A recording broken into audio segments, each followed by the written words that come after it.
Welcome on everybody. Great to see all of you on here as we're getting ready to get started here.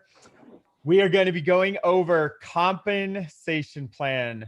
One of my favorite things, but not everybody's favorite thing. And here's what's super cool is that you don't have to know these details to make a ridiculous amount of money.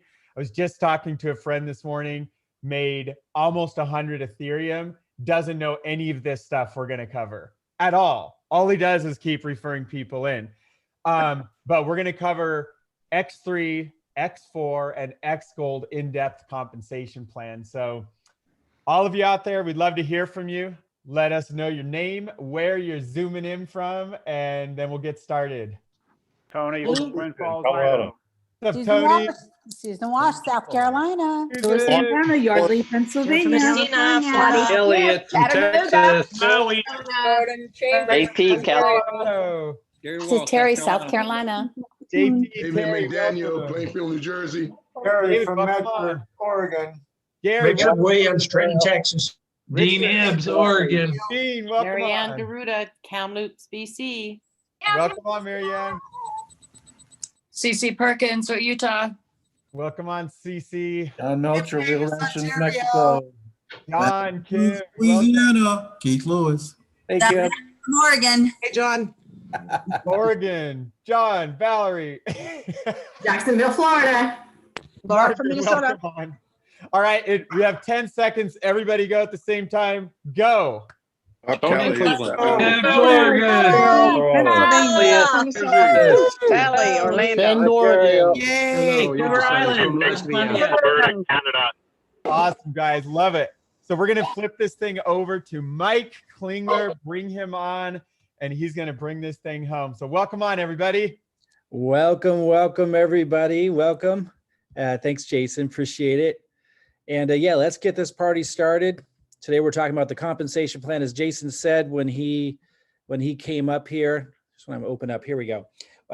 You don't need to know all of this. I didn't know how the compensation plan worked other than just really basic when I got started. And as a lot of you know, I'm now up to, I have 6 family accounts now. I don't suggest that you start out that many. I started with 3 family accounts, and between them now, between the 6 family accounts, over 800 Ethereum in 3 months. Obviously, that's not something that a result that everybody is going to see, but it's not something I expected either. And we're seeing a lot of people come in and really do much better than they thought. And very few people understand the compensation 100%. I certainly did it. I learned as I went along, but it is helpful to have a little bit of knowledge about it and feel that confidence that you see how it's going to kind of play out. We're also going to get a little bit into strategy today. So we'll talk about X3, X4, xGold, and strategy. And I'll share with you, what I did when I first started out that created a lot of momentum, but I'll also share what I learned as things kind of unfolded and I started to see how things kind of played out. And I think that will be helpful, and we'll have a really open discussion. I'm just going to start. I'm going to go ahead and close that. And I'm just going to start by looking inside the Forsage site, then we'll look at some slides. So I'm going to go over it really quickly, the way that I, would share it with somebody who's brand new, who hasn't seen this before. And then we'll go through it again with slides, and we might look at a little bit more nuance. And so when we get into the nuance, if you get a little lost in the nuance, just remember the part that I'm sharing, because this is actually pretty simple. And this is really how I think of it. And I keep it pretty simple for myself. So the X3 is basically upfront cash flow. X3 is fast, and I consider, when I say cash flow, I'm talking about Ethereum, obviously. But the payments are paying very quickly, and they're paying 100% commissions.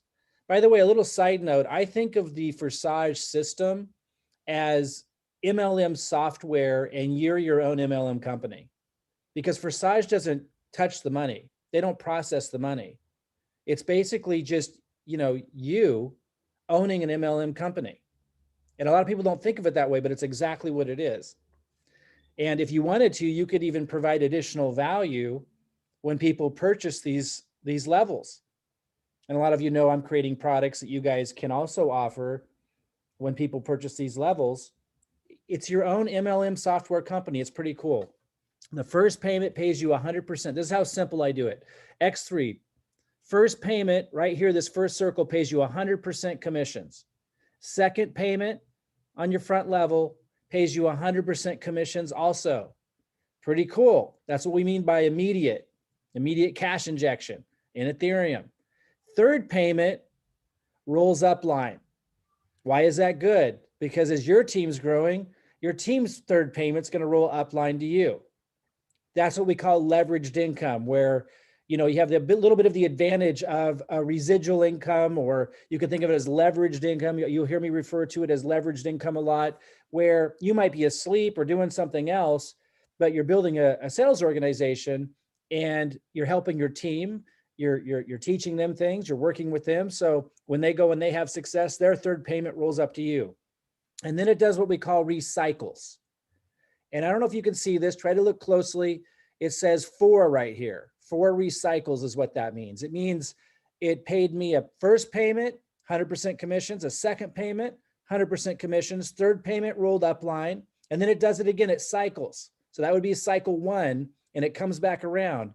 Next payment, 100% commissions, next payment, 100% commissions, next payment, which is the 6th payment, cycles. Then this turns into the number 2, does it again. Next payment, 100% commissions, next payment, 100% commissions, then it cycles. Also notice when you're in your back office, you can click on this. Watch what I do. I'm going to click on this, and it's going to show me exactly all these payments. And it's going to show me the little cycles. You see this where it says reopen? That's that third payment, and it keeps doing it, right? So this was the first payment, shows the date and everything, and it shows how much you got. That's down here. You see my cursor? And then the second payment, that second circle, that's right here, paid me 100% commissions on level 1. And then that third payment recycled. That's why it shows this little cycle sign over here. And it says reopen, then it does it again. So pretty simple. X3 is really, really simple. And just remember, you're only going to get paid up to the level you're at. So if you're only at level 1 and you bring in somebody that goes to level 2 is going to roll up past you to your upline. So that's something to remember.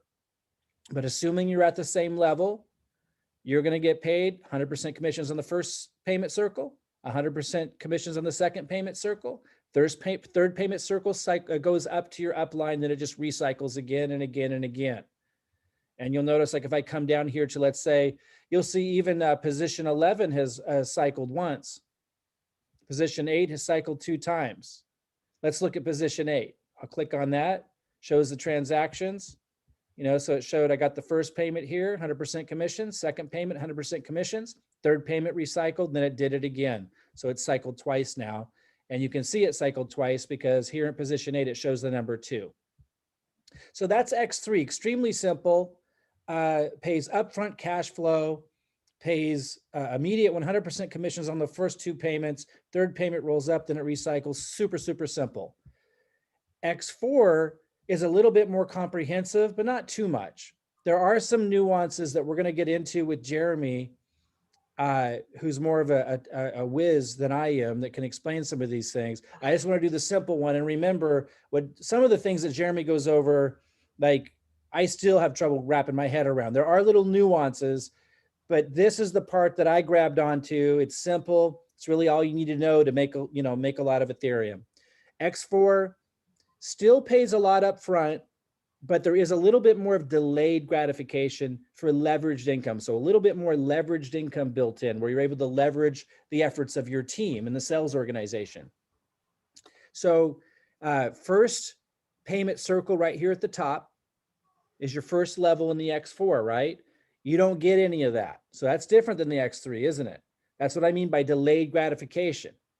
Now, the upside of that is you have more payment circles on the second level you get paid on. Remember, in the X3, you don't get paid on the second level. In the X4, you get paid on the second level. That's what I mean by leveraged income, because you can leverage the efforts of others and you can make income from your team sales. So it's a good thing that that first payment doesn't go to you. It allows you to be able to earn leveraged income as well as your team grows. That first payment right here, you get no commissions. That rolls upline.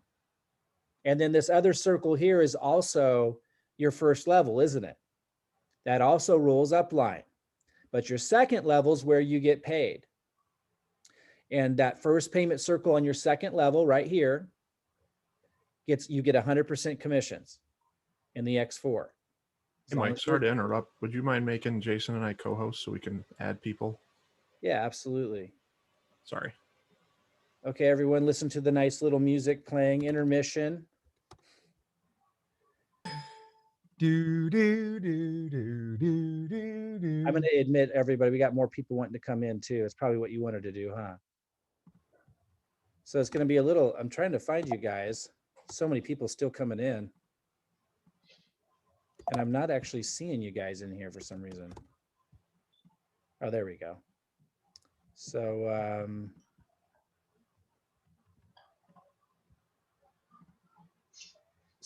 Jason, I'm making you a co-host. And Jeremy, I'm looking for you. There you are. Thank you. Are you a co-host, Jason? Yes, sir. Okay, awesome. And Jeremy, you should be co-host too. Okay, thanks, guys. Thanks for letting me know. Yeah, there's lots of people still coming in, so I'll let you guys admit them in. So X4 second level, we're talking about that's where you get paid. You know, so 100% commissions on the second level with the first circle, 100% commissions on the second level, second circle, 100% commission. So here's the leveraged income. Like now the third payment, right? Because the second level, there's more payment opportunities than if it was just your first level. So third circle, you're getting 100% commissions. But then here's the something to remember, that last fourth payment on your second level, that rolls up line. Okay, so again, front level, first level, that rolls up line. You don't get paid on that. That allows you to earn a higher or more. Did someone want to say something? Jeremy? No, you're good. Okay. We were failing our muting duties. Gotcha. So second level is where you get paid 100% commissions on the first payment. And I'm talking about the second level, 100% commissions on the second payment, 100% commissions on the third payment, leveraged income. There's more payments there than the X3. But then that last payment, that fourth payment circle on the second level, that rolls up line, leveraged income. You like that because as your team's growing, those are rolling up to you. That's leveraged income. You like that. Just remember, just like the X3, you have to be at that level to get paid on it. So if you're at level 5 in the X4 and somebody in your team comes in at level 6 in the X4, that level 6 payment, which is 0.8 ETH, will roll past you to the next person who's at level 6 in the X4. But, pretty simple. It really is. I know there's some nuances. The X4 can do some tricky things as your team grows, where the payment circles go. And Jeremy is going to do his best to explain those nuances. But I didn't understand any more than this to do extraordinarily well. Again, all of my family accounts that I set up, because I don't need any more ETH. So now I'm just like helping my family out. How many of you would like to help your family out? How many of you would like to have so much ETH that you just want to help your family? The people who really need it, you really want to help them. I've got family accounts now that have made over 800 ETH. I didn't understand any more than what I just shared with you.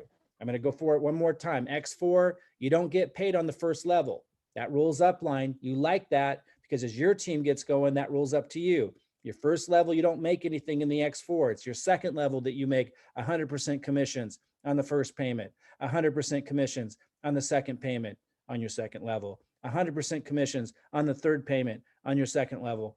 Fourth payment rolls up and then it recycles and it starts all over again. So this happens over and over again, just like I was talking about in the X3. So see how this says 3 right here under recycles? I know it might be small on your screen, especially if you're on an iPhone, but this says 3. That means it recycled 3 times. So if I click on this, you'll get to see all the transactions and it shows that. Look at all those transactions. It shows, that down here, that first circle, this was my front level. It says higher because it means I didn't get paid on it. It means it shared that higher. It paid that up line. Second one was on my front level. I didn't get paid on that. It paid it up line. That's why it says higher. But then now you see the next 3, right? Remember I told you on the second level, you get paid on those next 3. That's what these are. And then that last one, that fourth one on the second level, it says reopen because that went above and then it recycled. So check it out. This was the first level again, second level, first level on the second leg again, and then it does it again. It pays me those 3 times. Then it just keeps doing it over and over and over again. X4 really isn't that complicated in its most basic. I mean, really, that's all you need to know. And we'll go into more nuances. And as your group grows, it can be kind of tricky because payments are rolling up, you know, and it starts to change where payments fall in the X4. And when Jeremy goes over some of that, it may lose some of you. Just realize I don't know much of that either. And I certainly didn't know any of it when I first got started. So really all you need to know about the X4 if you're just starting out is what I just shared. We will go into more details today, more advanced stuff, but that really is all you need to know to do really well with this. Now let's talk about the xGold. So xGold is for the most leveraged income. It pays less upfront, which is delayed gratification. X3 is the most instant gratification. X4 was a slight delayed gratification, but still paid pretty fast. This one is the most delayed. Now, whenever you have delayed gratification in a compensation plan, it opens you up to make the most money as your team grows. So how many of you have heard of the marshmallow test? They put some kids in a little laboratory and they put they put one marshmallow in front of them. And they studied how long would it take for them to eat that marshmallow. And they told them, I can't remember what it was. Some people remember if they didn't eat the marshmallow for an hour, they'd get a second marshmallow or something like that. And some of the kids would eat the marshmallow right away. My son would eat it immediately. I can tell you that right now. And then my daughter would probably never eat the marshmallow and she would just be accumulating marshmallows. These types of comp plans that have delayed gratification pay really big to those who can work them and let their team unfold. So we're really excited about this one. We don't lead with it because we know that most of the people out there have very little ability for delayed gratification. It's just human nature. And so we lead with the X3 and X4. We'll talk about strategy a little bit later. That allows people to get an immediate Ethereum, hit. And then the xGold is after they come in, we share with them, hey, if you want to work with us as a team, if you really want to build this big, if you want to have that leveraged income, that's when, we introduce them to this. And so I love this. It really rewards those doing the team building strategy. And it has a lot of payments. So here's how it works. Front level doesn't pay anything. Rolls up line. Second level, you see there's 4 payments here, right? On that second level, that pays 20%. So notice in the X3 and X4, it paid 100% when it paid out a payment. Here it's paying 20%. What's that allow? It allows it to pay more payments to more people. Here's what we mean. Now it can pay on the 3rd level and the 4th level. And this is what we mean by delayed gratification. If it paid 100% on the 2nd level, like X4 does, there wouldn't be any left to pay. But by only paying 20% on the 2nd level, not as much of an instant hit, but the advantage is now it can pay more, 30% again on the 3rd level. 30% it also pays on the 3rd level. And look at all these payment circles. And then that last level, 4th level, lots of payment circles, paying 50%. 50%. And so this allows it to pay a lot more people, not 100% commissions like X3 and X4, but because it breaks it up into 20% on the 2nd level, 30% on the 3rd level, 50% on the 4th level, it allows it to pay a lot more people, hit a lot more people's telegram, saying, hey, you got a payment. And as your group grows and these payment circles fill in, you have the potential to make a lot more money. Because look at that last level, 50%, 50%, 50%, 50%. That's a lot of Ethereum that's starting to come in. And if we scroll down here, for example, to like my position, let's look at this family position 8.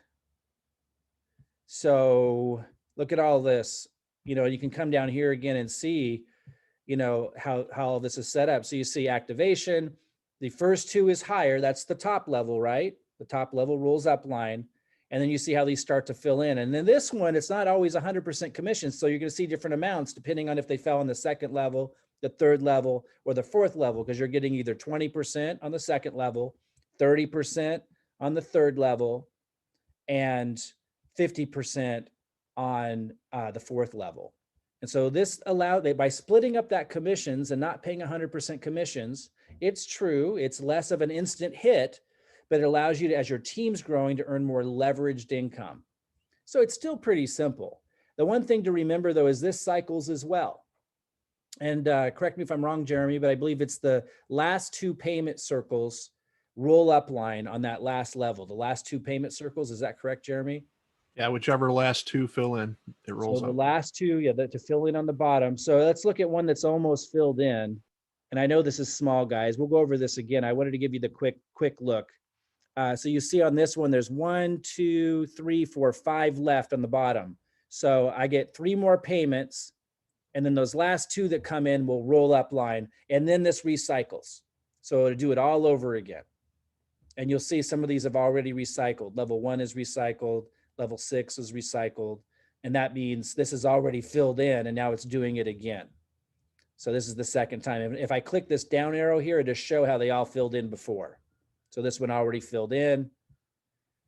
And this is pretty powerful because this is 10x, meaning like level 6, for example, level 6 costs, what's it cost, Jeremy? Do you remember off the top of your head what it costs to buy into level 6 in the xGold?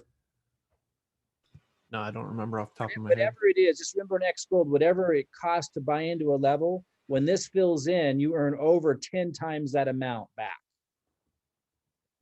And I want to say, guys, don't think of it as an investment. Don't think of it as I'm going to buy level 6 and go on vacation and come back and get rich. Obviously, if you're on a productive team and your team's pulling all the weight, you could over leverage your team that way, but don't think of it that way. This isn't an investment.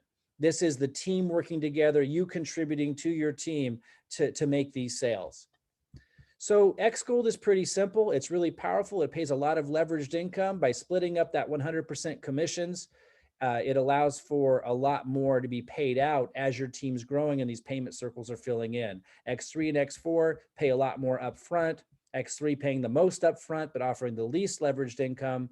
X4 paying still quite a bit upfront with a little bit of leveraged income.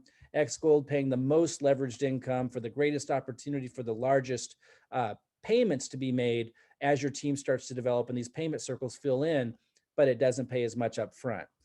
So we'll talk more about strategy later today and why we lead with X3 and X4, but why that doesn't mean we leave behind xGold. We absolutely do not. We'll share with you how we incorporate all of those and what our emphasis is, and we'll talk more strategy a little bit later today. So I'm going to go ahead and open up some slides, and this will be a little redundant, but purposefully, because we wanted to make sure that we hit this from different angles and that we had this encapsulated on a webinar that we could refer to the replay on and just make sure that everybody had what they needed to understand the compensation plan inside and out. We'll even open this up to a Q&A session when we're done today. So I'm going to hand this slide over to Jeremy, and then, and I might reiterate a couple things, and we'll go on to X4 and Jeremy will dive into that. And then we'll go into xGold again for Jeremy to hit everything that he thinks I might have missed. And maybe just to touch upon it one more time from the way he explains it, because that might hit you a little bit differently.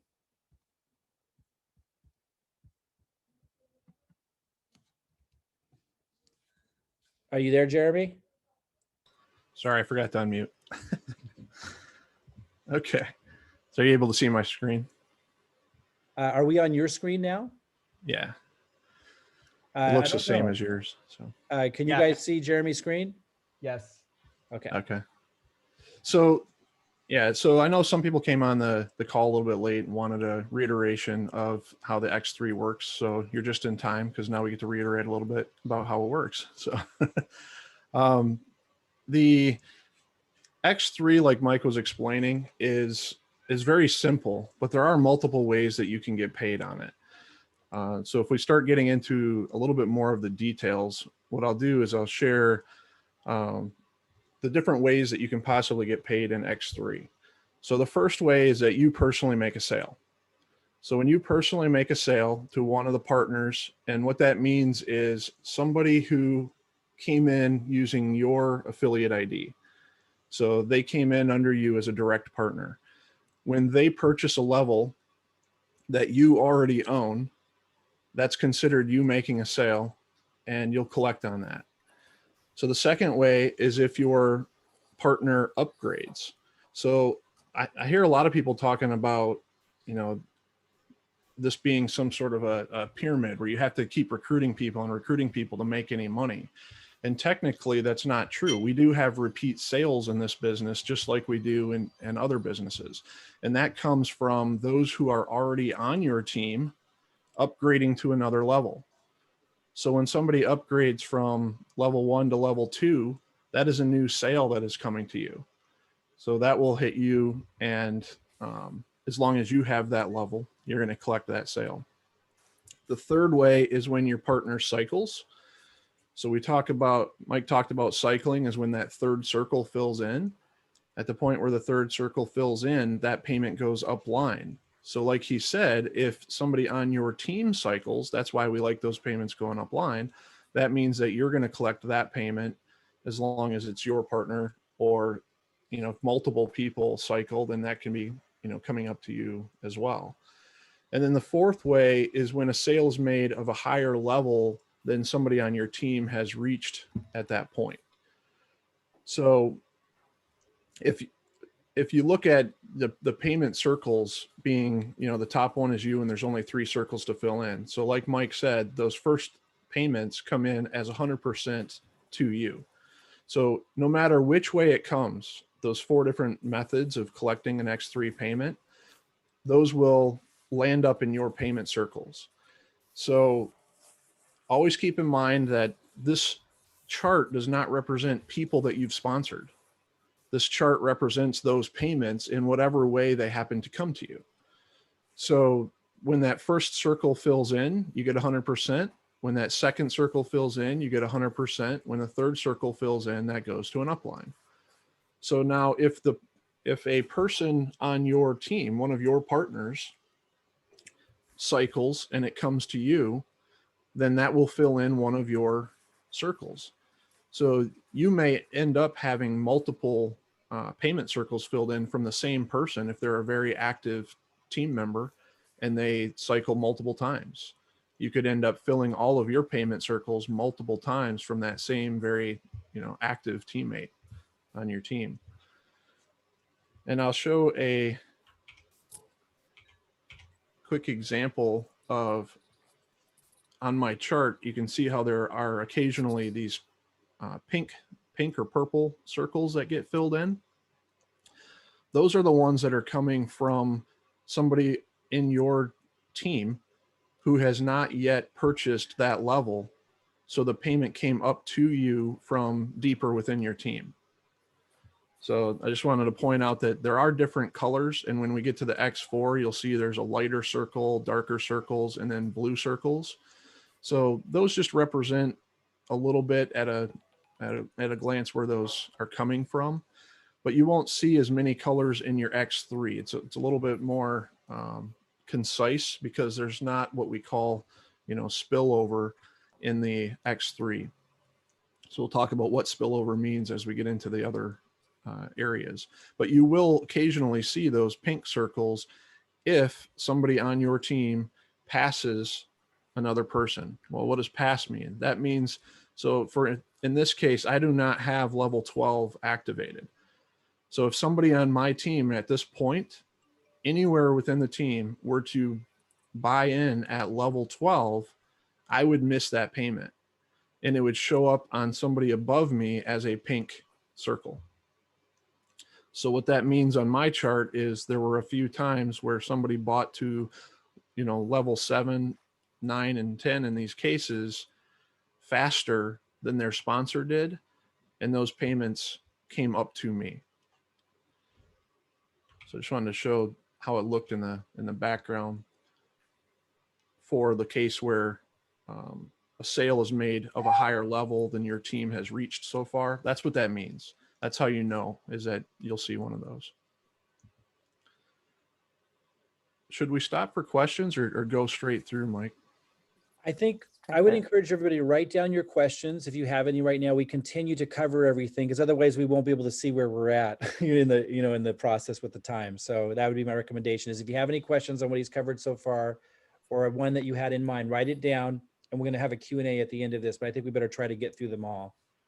Okay, sounds good. So now talking about X4, I know this chart looks a little bit more complicated, but it's because of the different ways that the payments will go. So those first two payments, when Mike went over this, he mentioned that you do not collect on your top level. Those top level payments do not go to you even though your circles are filled in. They will go to somebody upline.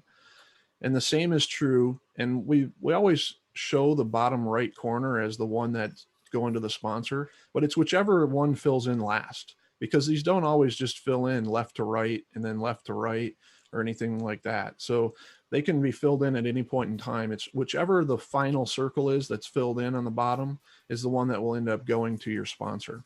Or you're actually in the I'm in a zone. The other three, so the first three circles that you fill in on your second row will pay you 100%. So by the time you fill in one cycle, you'll have earned 3 times the money that slot cost you to purchase.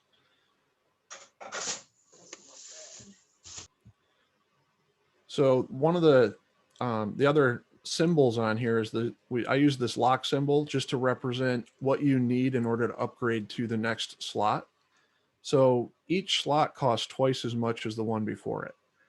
So if you get slot 1 on the X4 filled in, which is 0.025 Ethereum, at the point where you collect 2 of the circles on your bottom row, you've now earned enough to go to slot 2, which is 0.05. So 2 payments, 200% of 0.025 would be 0.05 Ethereum.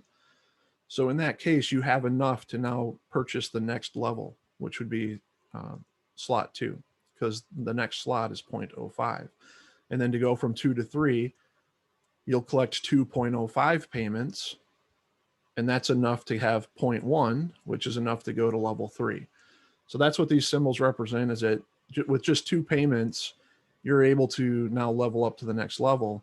That third payment, put a little wallet symbol here, that's profit, right? Every time you get a third symbol filled in on the bottom row, that's not needed to upgrade, so that's just profit. And then the fourth one, like we talked about, will go to a sponsor, which will cycle. And that's listed different than upline because of the idea of spillover. There are times where when you either initially come in, you may land on somebody other than your sponsor's chart. Say, for example, they're not at that level of X4 yet, but you've grown faster than them and you buy into level 3 and they're still a level 2. At that point, your level 3 payment would go to their upline. So you'll end up on that person's payment circles until you cycle. So now when your sponsor purchases level 3, they're now able to capture that payment. So when you cycle, they get a chance to catch your next payment at that point. So that's why it's listed a little bit differently, is because of the idea that an X4 payment can bounce.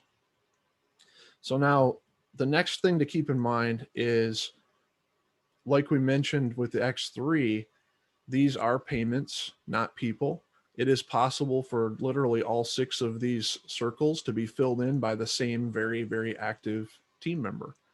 So it's not a bad thing to have a person who's growing really fast on your team, even if they pass you up in slots or levels, whatever you want to call them, because when they cycle, they do come back to you and you do collect a payment at the level that you are purchased up to at that point. So the next thing to think about there is, because it's not based upon the people, let's talk about a simple scenario where, you know, you've sponsored a few people and they've sponsored a few people. Okay. When the purchase is made, part of this chart may fill in before the other side does, depending upon how the payments come in. And you may be in a position where, let's say that these 2 circles on the top were filled in and these 2 circles on the left were filled in. And now one of those people who the payment is showing up in your cycles, they may now end up in this circle.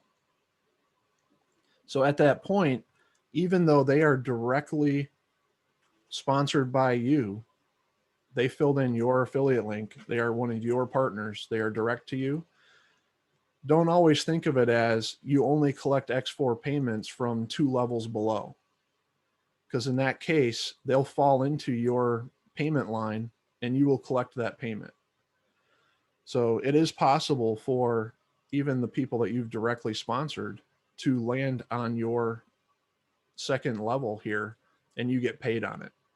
And that's where a lot of the confusion comes in. A lot of the questions I get as to where did the payment go and why did it happen, you know, the way it did, why did the person get paid, who got paid. Now, in that case, I know it's a little bit hard to imagine it and just envision it on this chart. But if these 3 circles were filled in, these payment circles were filled in, and this one was already filled in, this payment circle could be, say, the second person that you sponsored. The first person that you sponsored now cycles and lands here. The second person you sponsored will actually have that first person on their first payment line, and that's where those cross-line payments can come from. So you always look at where the payment is due. In this case, it is somebody that you personally sponsored. They cycled, that payment is due to you. It is now going to fall onto your next open spot on your chart. And if it happens to fall on the second level, then whoever is listed on your first level now just was lucky. They just had one of their circles filled in by a sale that you made. It was either a recycle or an additional sale. It could have been a third person you sponsored at that point, and they happened to fall into this circle here. That payment circle falls under whoever was in your payment circle here. So they just got a free circle filled in at that point.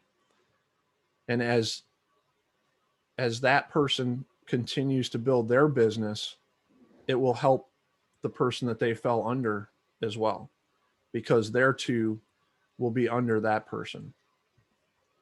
So I hope that makes sense. We can get into some more specific examples of that if we need to, but that's where I know a lot of the confusion with the X4 comes in with, you know, why did the payments go where they went? And it has to do with however your payment circles are filled in. When you receive a payment, the system will always fill in 2 circles. If it fills in one of your top circles, then the person that you fell under, it'll fill in their second level. If it fills in your second level circle, then the person that fell under will get their first payment circle filled in. That's the simplest way that I can explain that. So when the sale is made, if it falls on your front line, that means you get a top level circle filled in. The system has to find a second level circle to fill in. Well, that's going to go to whoever you fell under the chart when your X4 purchase was made. That's who will get their second line filled in. And just to put everyone at ease that isn't quite following all of this, I barely follow all of this, and and Jeremy's doing a great job. It's just, and it's not because it's so confusing. It's just, it's hard to envision. It's hard to envision. Just remember it's all about filling in those payment circles, and if they're being passed from below, it's filling them in.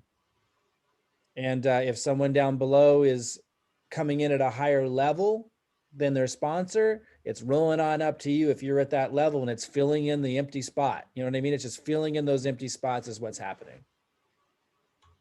Right. So now if we look at some actual payment circles, just to tell you what would happen in these cases.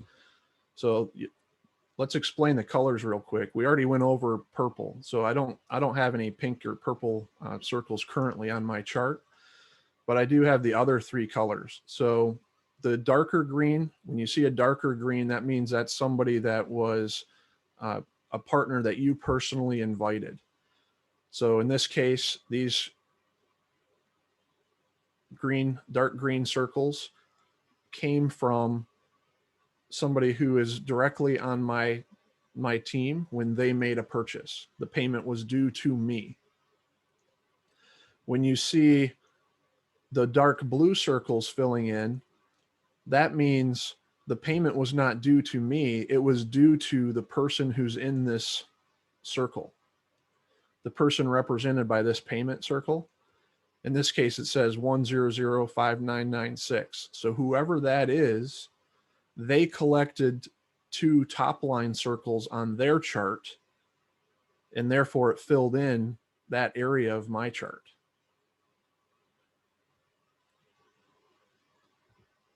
The dark, and the light, the light green circles. So in this case, this came from an overflow or a spillover, and so did this one in this case. What that means is I landed on someone else's chart. So let me show you that in this particular example. So in this case, this is 103.5598.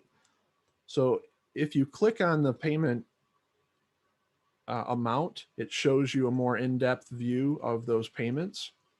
So we can see that this particular one came from an overflow of where I ended up.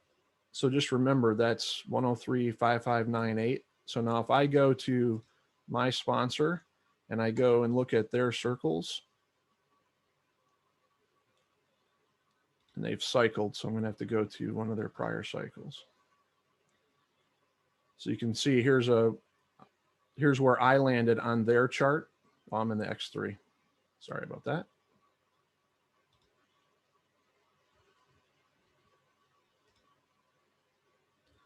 I have to go to the X4.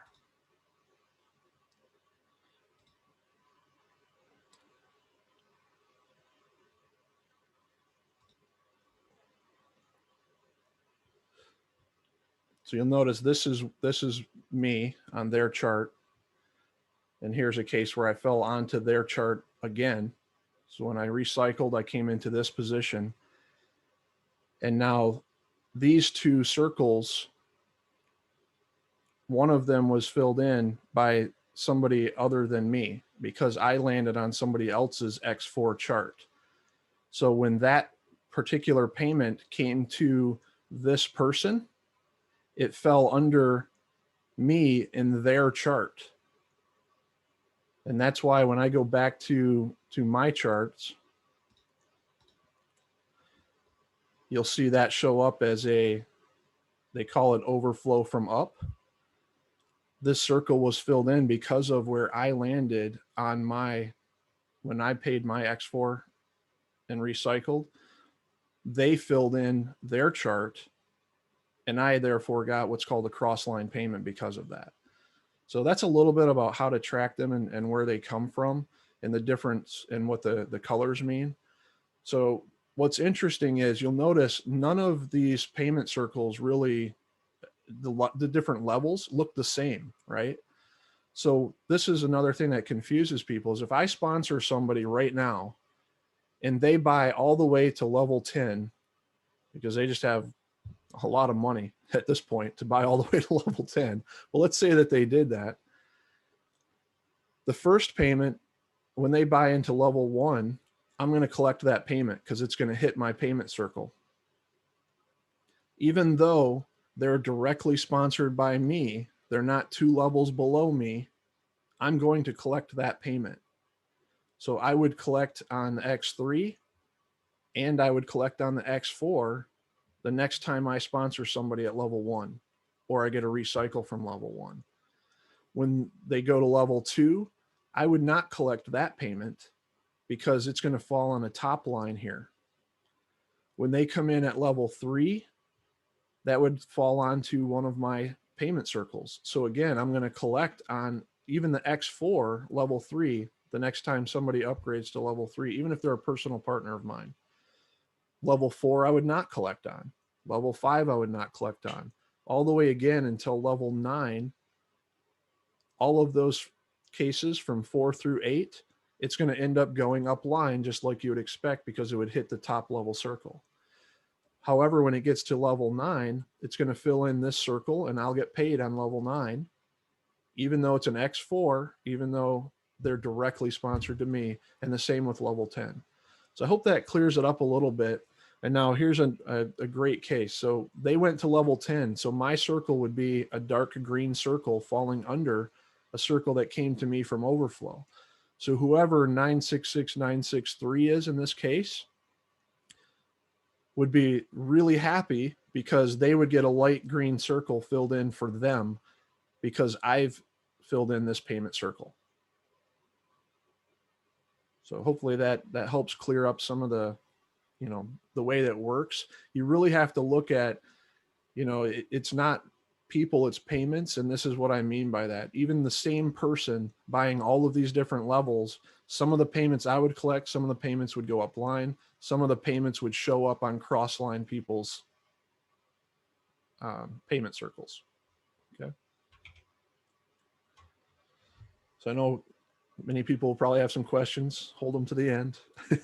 Yeah, write them down so you remember them. Absolutely. So now let's talk about xGold, where it gets exciting because, you know, like Mike talked about, you can actually 10x your money on xGold. The xGold, the way that it works is literally no different than X4 in terms of how you look at things. The only thing that really changes with xGold is that there are 4 payment circles filled in every time a purchase is made instead of 2. And the amount that you get is not always 100% when it's due to you. You may get 20, you may get 30, you may get 50, depending upon where it falls on your payment circles. So that's really the only big difference. There's just a lot more payment circles to get filled in before you cycle. So when a purchase is made, looking at your charts, assuming you have blank charts, your first circle would get filled in. You would get nothing for that. The system would figure out, okay, where did you land when you purchased your xGold? So that's why it says upline here, not sponsor. If you purchased a level of xGold that, say your sponsor did not get into xGold yet, this would go to whoever you purchased your xGold from. That's why it says upline other than sponsor again. So there's a chance that whoever gets this payment, it depends on where you fell on their payment circles.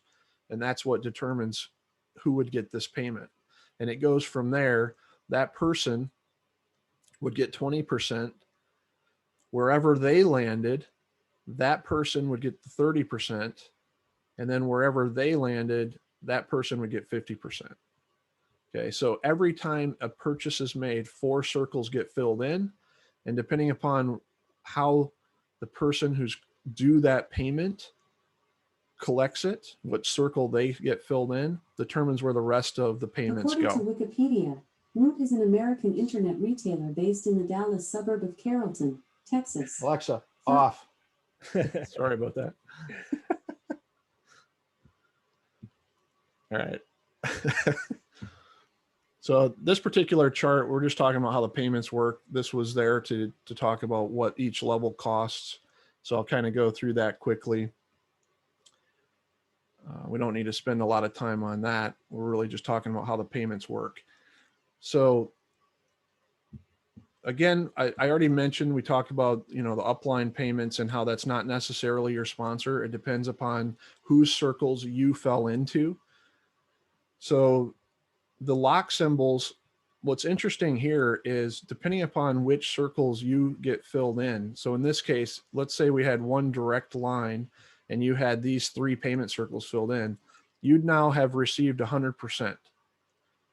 You don't necessarily need 200% to level up. So you do for the first level. From then on, it's only 150 to 160% is needed.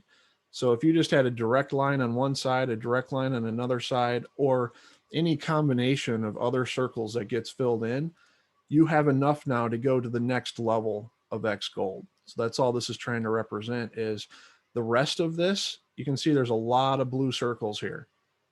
Those are all profit.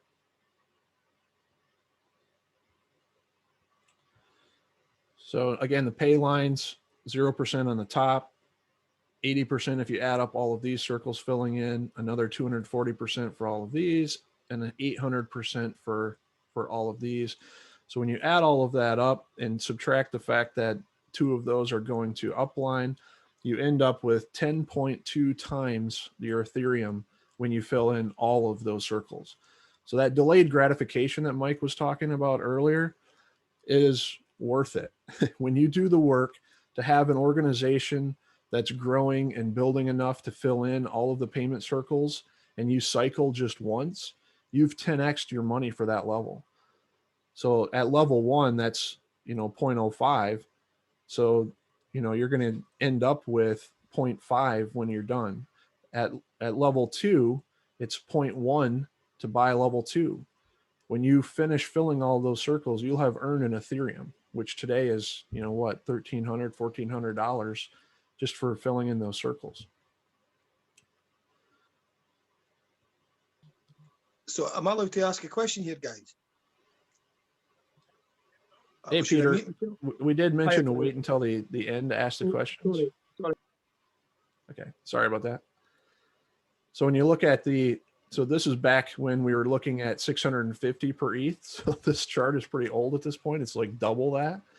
And you look at the kind of money that you can make, now it's double at level 15. It's over $1 million just to fill in all of your level 15 payment circles.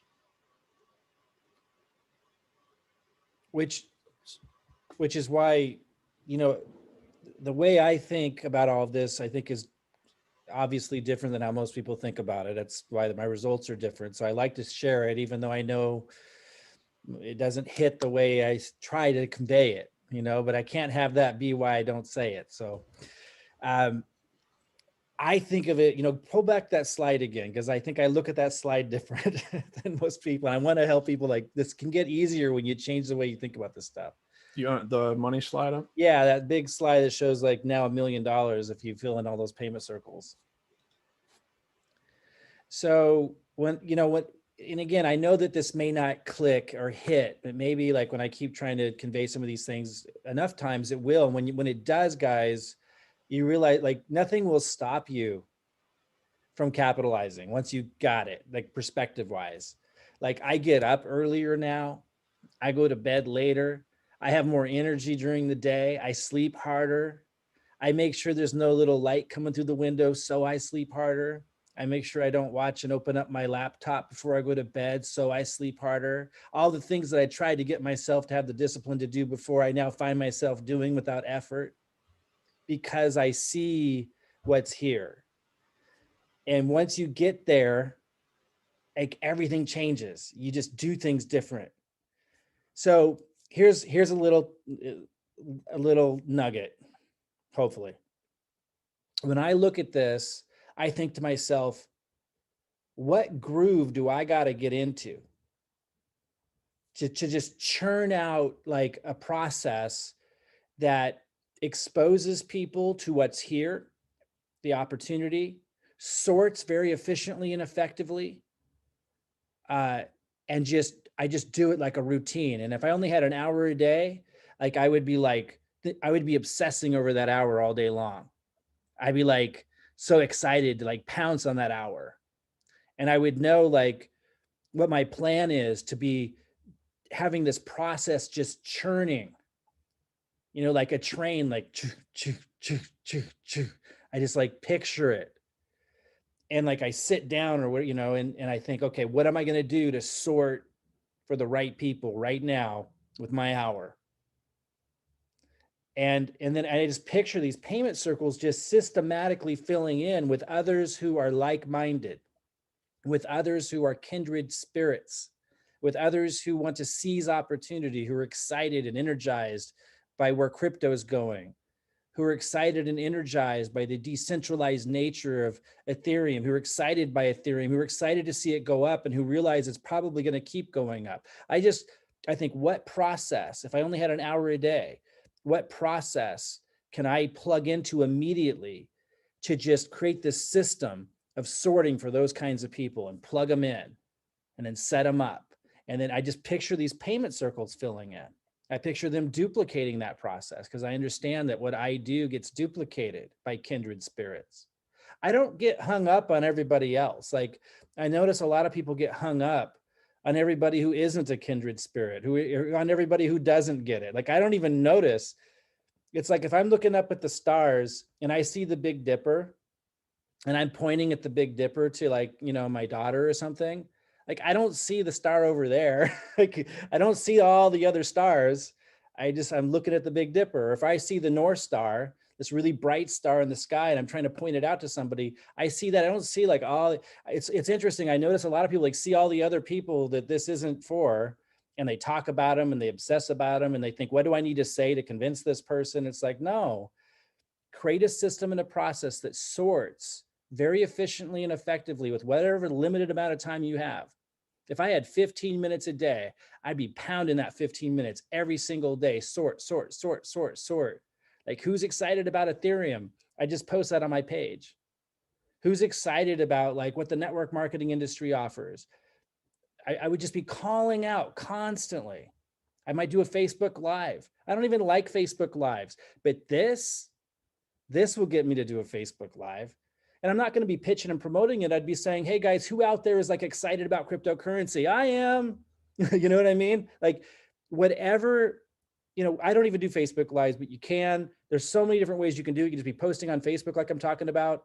Of course, we are coming out with marketing funnels soon, and I digress, but I just want you guys to understand when I look at this, I have envisioned them filling in, and I envision what I'm going to do with whatever amount of time I have per day to sort for people who get it. And I don't care about anything else. Like if they don't get it, I don't get hung up on that. I'm like, next. And I'm excited. And so if you can get there, filling in these payment circles is way beyond realistic because there's a lot of people right now who are really excited about what's going on and they'd be excited about this opportunity. I have hundreds of them in my inbox right now. I don't have time to follow up with them all. So they're out there. But that's because I don't pay attention to the other ones. Okay, guys. Jeremy, did you have anything else you wanted to cover before we move into strategy? No, I think the only other thing to mention real quick is, so I showed the charts for the other ones. So I can show the charts for these. You will see that there are additional colors here. So you've got, they turned yellow for partner who's ahead. So if you get a payment from somebody down below and it bounces up to you, that's apparently going to show up as yellow here. The bottom overflow means that that came from somebody who was under a person who did not have that level yet. So an example of that, you see a lot of these orange payments here. That means somebody decided to do xGold, but their sponsor did not join the xGold program. So they came up. So it's similar to the pinkish purple circles up above. It means that somebody, you know, skipped over their partner because their partner was their sponsor was not doing it. So those will show up as your orange ones. The partner invited by you is still the dark blue. So that means that these dark blue circles are somebody who was directly sponsored by me. They came in on my affiliate ID. And then the white circles are representative of all of the people that I did not personally bring into the system or did not personally receive the payment from. It landed in the chart in other places. So all of these white circles that are filled in, those came from these two people collecting a whole bunch of payments and me being one of those 4 circles that got filled in when that payment was made. So, and then the last thing to say is similar to what we talked about with the X4. So at this point, if I had somebody that bought all the way to level 11 where I am in the xGold, whether I get the payment or not and how much that payment would be is completely dependent upon what circles are already filled in. So right now, if a person that I personally sponsor goes, let's say they go all the way to level 11, their first xGold payment is going to fall on the top and I'm not going to collect anything. The same would be true for the level 2. When they go level 3, it's going to fill in my final circle. So again, I will not collect any money because that's the final one needed for me to cycle my level 3. So that payment would go upline. So I would not collect on 1, 2, or 3 from somebody I personally sponsor. 4, there's 2 circles open. So again, that's going to go upline. But on 5, I would collect 50% even though I personally sponsored that person. And what would happen is when it falls onto this circle on this chart, or square in this case, whoever, so right now my next one would come into, it looks like right here, because it goes like every other one. So 1032179 would have their top level circle filled in. 978788, they would end up receiving a 20% payment. 967719 would get a 30% payment. And then whoever's chart my level 5 landed on would get, or I'm sorry, I'd get the 50% payment in that case. But then it would go 1, 2, 3 for the other 3 payments. This would be 0%, this would be the 20%, this would be the 30%. So depending upon where it falls, in this case, the payment's due to me, I would get the 50%. These other people would get 20 and 30%. So again, here I'd get 50%, 50%. In this case, I'd get 20%, 20 for all of these. So if they went all the way to level 11, I would not get some of the payments. I would get 50% on some. I'd get 20% on some. So don't get hung up on necessarily, you know, oh my gosh, this person, I sponsored them and they are 4 deep from me. They should be hitting all my 50% circles. Payment circles are not a person structure. It looks at who is due that payment and it'll fill in the appropriate circle. So whoever this person is, 968708, would end up receiving their first circle filled in because of work that I did building my team. So I would have sponsored that person. I would have collected a 20% payment, and the 0% payment circle would be filled in for that person who happened to land on my chart. So even though this person is actually in depth below me, I happen to know who it is. They're, I think, four people below me. Because I'm personally active and I'm personally sponsoring somebody, they're going to get one of their circles filled in through my efforts, which is pretty cool. But just keeping in mind that whoever receives the payment, the system looks at their payment circles to determine where the other 3 circles that need to get filled in. So that's all I had, Mike, for the detailed overview. Okay, awesome. So that's the detailed overview. Thank you so much, Jeremy, for that. Extremely, extremely helpful and thorough.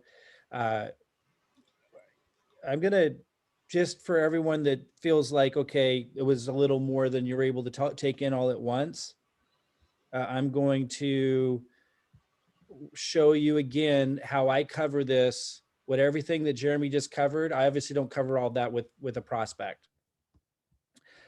So we wanted to do this detailed review for those of you that really want that and you want to go back through it.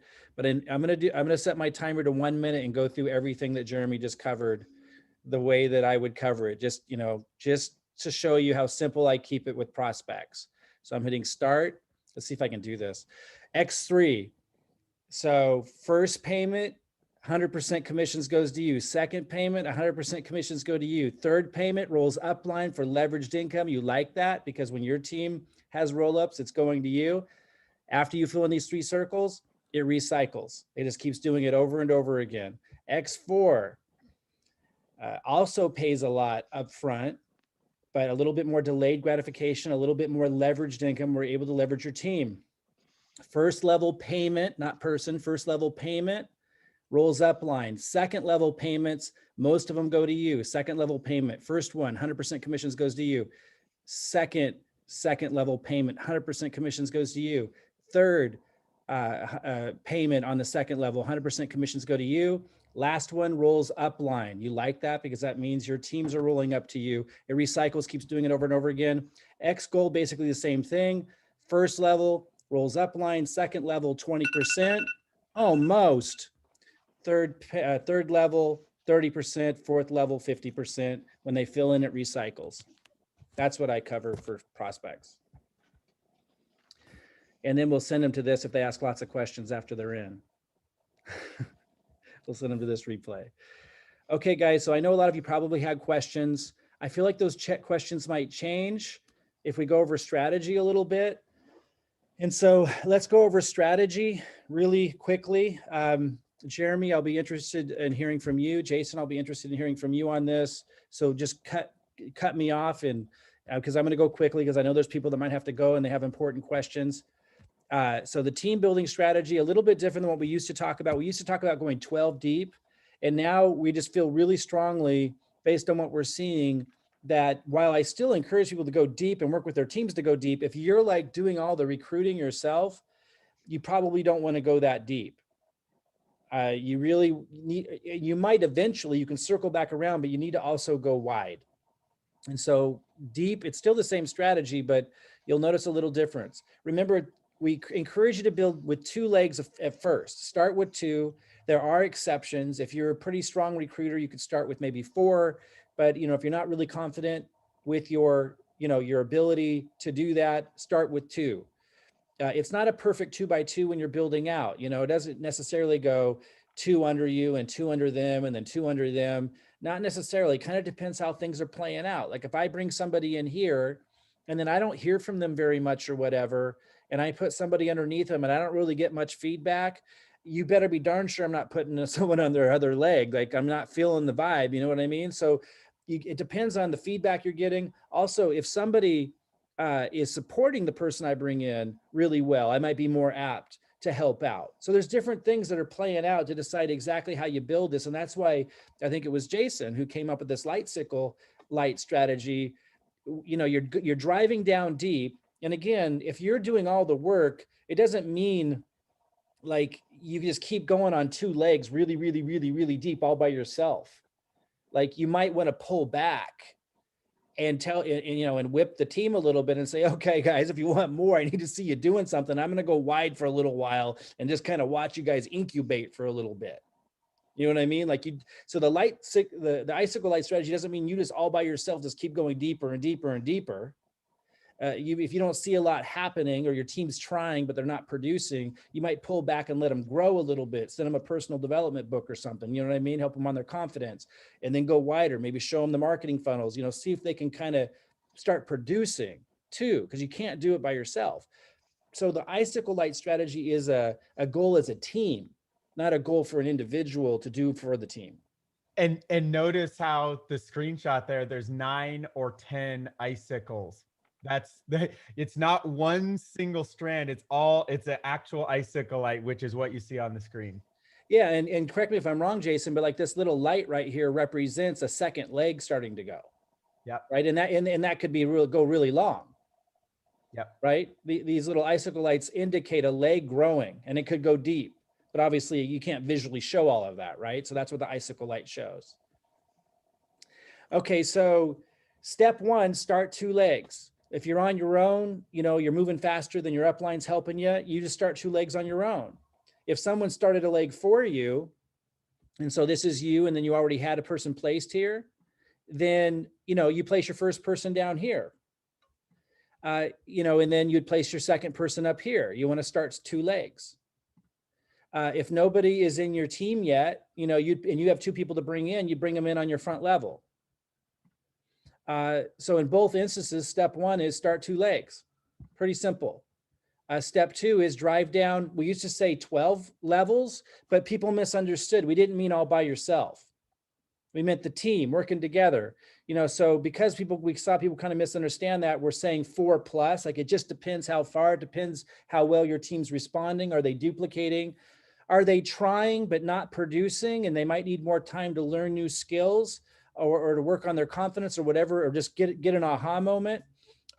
You might need to go 4 levels down and then give them time to incubate, get them time to attend more webinars, figure stuff out, and you go wider. So you don't just keep going deep, deep, deep, deep, deep. It depends on what's going on. And you do need to let sometimes people grow. You know what I mean? You need to let them kind of grow personally through some of this.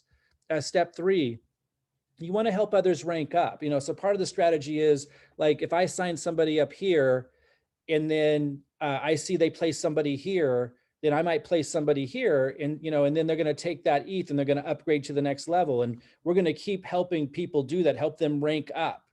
Now, something that I say before somebody enrolls that I think could be really helpful is I say, if I give you a sale, if I place a sale underneath you, and I'm not guaranteeing that, I go, depends on how my business is shaping up and everything, but it's my intention. And I've done that for many people. I haven't done it for everybody, but it's my intention. And we teach for people to do that. If I give you one though, do you promise to take that Ethereum and upgrade to the next level with it? Because if I'm going to go through the trouble of giving you a sale, I'm basically giving you Ethereum. I don't play small, I play big. My goal is to help you get to position 10 in the X3, X4, and xGold.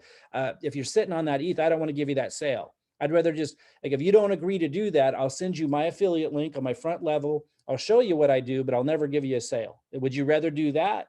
Or would you rather have my intention be to help you get a sale? If so, you're agreeing to take that ETH that you made from my sale and use it to upgrade to the next level. And I tell them, and it might mean that, you know, when I place someone underneath you, a sale underneath you, and you get that ETH, you might be 0.025 ETH short, because that's how it works out sometimes at first. I go, if you're 0.025 ETH short, do you still agree to upgrade to the next level? Because I'd pay 0.025 ETH all day long if Jason was going to give me sales. You know, and I go, if you don't see the value of that, let me just send you my front level affiliate link. I'll never put a sale underneath you, and we'll do what most people do, and we'll, you know, let you build it on your own. Almost everybody, well, so far, everybody agrees that, yeah, they'll take the ETH. They'll even throw in an extra 0.025 ETH to make the difference to level up. But I have that conversation before I bring them in. For those of you who are doing sales under people, you might want to have that conversation beforehand, including having them agree that if they're 0.025 ETH short, they're still going to level up. If they don't see the value of that, just sign them up on your front level and do what everyone else in the Forsage does. Step 3, help others. What's that say? I don't know what that means. Basically, you're helping people rank up. You know, you're really doing your best to help them earn some ETH so that, and they should have agreed beforehand, so that they can rank up to a higher level. You're helping people get to the higher paying levels of ETH. That's what the team building strategy is all about. But you don't do it all for people. Like, if you don't see people contributing, maybe they're trying, but they're just not able to produce yet. They got some growth to do, some personal growth, or they need an aha moment or whatever it is. You let them incubate for a while. And you go ahead and start some new legs while they're incubating, you know, and while they're, you know, they're growing, and personally, interpersonally. And then you could circle back around if they're still, you know, working at it and maybe starting to get some results, you can come back and support them. You know, so you don't just give it all away. It's really important to understand. So you're helping people rank up. You're kind of feeding those that are learning how to fish, and they're putting the work out and they're getting some results. And if you're not seeing that in a leg, you might want to go start some new legs for a while and see if they're still here in a couple months. Because if they went away, then it's a good thing you didn't put more people underneath them. If it's that easy to lose them, you don't want to be giving them people. So like if I start a leg and people aren't doing much, I put some people underneath them, they're not doing much, I might take a break from that leg, go start a new leg, maybe start another leg. But in a couple of months, circle back around, check in. If they're all like not paying attention, they're not on the web, they're not doing anything, good thing I didn't put any more energy into that leg. But if they are, I might go ahead and start some energy there again. Step 4, start a third leg. I kind of jumped ahead, like there's a time to start that third leg. And I think a lot of people are starting it too late. You really want to start the third leg, the fourth leg, and the fifth leg, I think sooner than a lot of people really understood.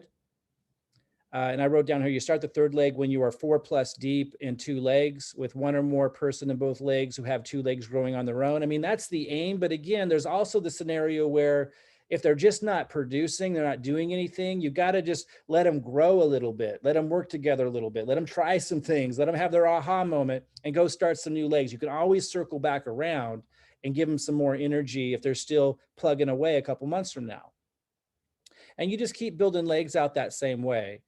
So this used to say go down 12+. We didn't mean all by yourself. You know, it really meant with your team.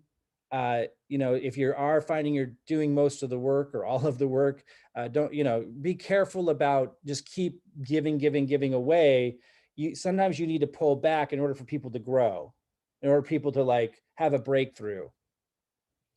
Anything you want to say on that, Jason and Jeremy, before we open up questions on strategy? I think this is like something people really struggle with, and we're seeing a lot of people that are capable of bringing people in, giving too much away, and then they start to get burned out, right? It's not good. You want them to get, you know, rewarded, for what they're producing. And you want people sometimes who are trying, but maybe not getting results, to work through some stuff, right?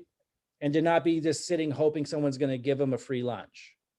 Like, that's not healthy. They'll never have their breakthrough if that's the kind of culture that gets created.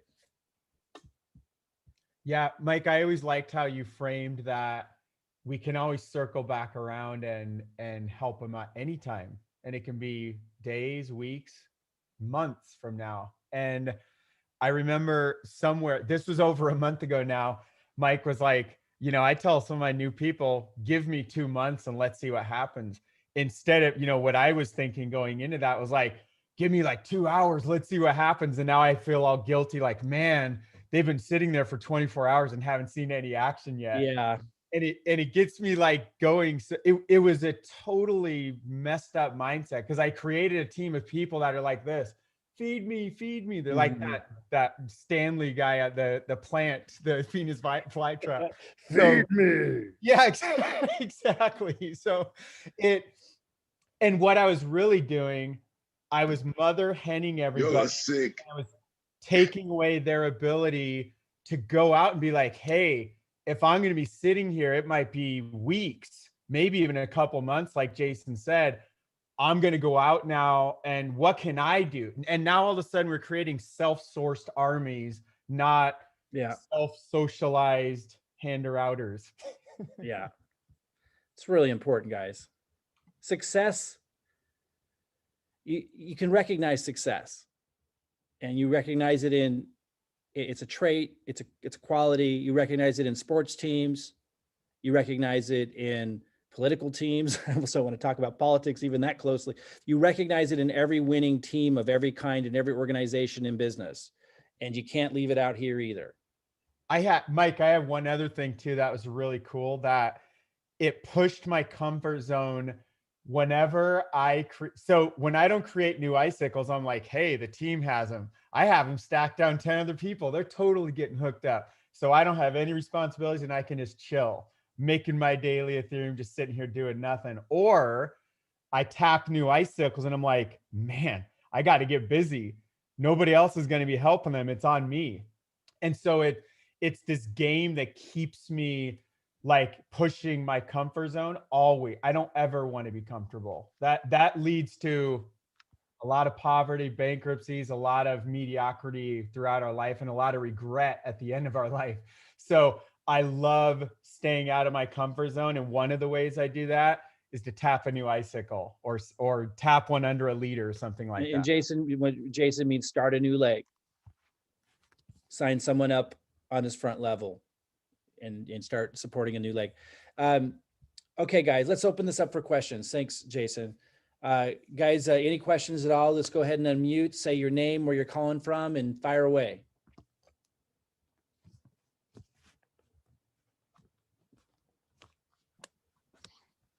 Hey, Jason and Mike.